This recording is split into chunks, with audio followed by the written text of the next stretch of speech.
नमस्कार. Republican party of India Satara यांच्या वतीने अद्वितीय स्वराज्य छत्रपती संभाजी महाराज त्याचबरोबर घटनेचे शिल्पकार विश्वरत्न डॉक्टर बाबासाहेब आंबेडकर यांच्या संयुक्त जयंतीनिमित्त गुरुवार दिनांक 14 मे 2026 रोजी सायंकाळी 6 वाजता गांधी मैदान सातारा या ठिकाणी आपल्या सर्वांचा आवडता कार्यक्रम जल व चांडाळ चौकडीच्या करामतीचा आयोजित करण्यात आले. कार्यक्रमाचे ठिकाण आहे गांधी मैदान सातारा. कार्यक्रमाचे आयोजक आहेत Republican party of India Satara जिल्हा. तर मंडळी, आम्ही आपल्या सर्वांना आस्वाद देतो. आपण सुद्धा चौकडीच्या करामती, चांडाळ चौकडीच्या करामती, अहो चांडाळ चौकडीच्या हाव लय लय करामती. अहो गांजा मटका लांडीला पाडी समद्याचा आलाय होत, 9 मारून झिंगाट झाला कार्यकर्ते नेत. उन्हातून तर रोजच असता काढतातून त्या कुरापती, उन्हातून तर रोजच असता काढतातून त्या कुरापती. हे चांडाळ चौकडीच्या करामती, अहो चांड असेल तो इथंच कुठेतरी असेल. सकाळी सकाळी भोंग्यावर हनुमान चाळीसा म्हणत असेल. हनुमान चाळीसा म्हणता म्हणता तो कट्टर हिंदू झाला असेल.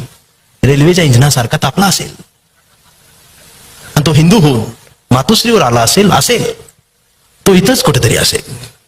मातोश्रीवरचा धनुष्यबाण घेऊन खेळत असेल आणि धनुष्यबाण घेऊन हळूच गुवाहाटीला पळाला असेल तो इथंच कुठेतरी असेल. गुवाहाटीला गेल्यावर झाडी डोंगर हाटील बघून मोहरला असेल, बहरला असेल. पण एवढ्यात 50 खोके एकदम ओकेच्या घोषणा ऐकून तो गोंधळला असेल तो इथंच कुठेतरी असेल. मला धरून नेतील का, माझी चौकशी होईल का, मला पकडून ठेवतील का, म्हणून तो कमळाच्या फुलात लपला असेल. पण कमळाच्या पाकळ्यांनी पण त्याचा आवळून पार रस काढला असेल तो इथंच कुठेतरी असेल. आणि सगळा रस निघून गेल्यावर तो बाहेर पडला असेल आणि त्याला अचानक बाहेर दिसला असेल आणि मग त्याची दाढी वाढली असेल आणि मग तो भारत जोडोच्या यात्रेत गेला आणि तो नांदेडमध्येच हरवला असेल तो इथंच कुठेतरी असेल. शेवटी वेळ झाली असेल, त्याला घड्याळ दिसला असेल, तो घड्याळाजवळ आला असेल आणि इथं काकाजवळ बसायचं का पुतण्याजवळ थांबायचं हीच त्याला कळत असेल तो इथंच कुठेतरी असेल. शेवटी तुतारी वाजवत बसला असेल तो इथंच कुठेतरी असेल. शेवटी यांचं सगळ्यांची नाटकं बघून तो चिडला असेल. तो पॅन्थर झाला असेल, विद्रोही झाला असेल आणि तो डायरेक्ट RPI मध्ये गेला असेल.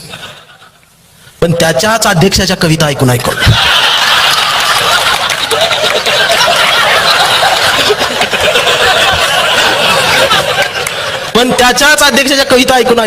तो गंजला असेल तो इथेच कुठेतरी असेल. कविता ऐकून त्याला वंचित झाल्यासारखं वाटत असेल आणि मग तो हळूच वंचित मध्ये आला असेल. पण इथं नेमकं वंचित कोण हेच त्याला कळत असेल तो इथंच कुठेतरी असेल.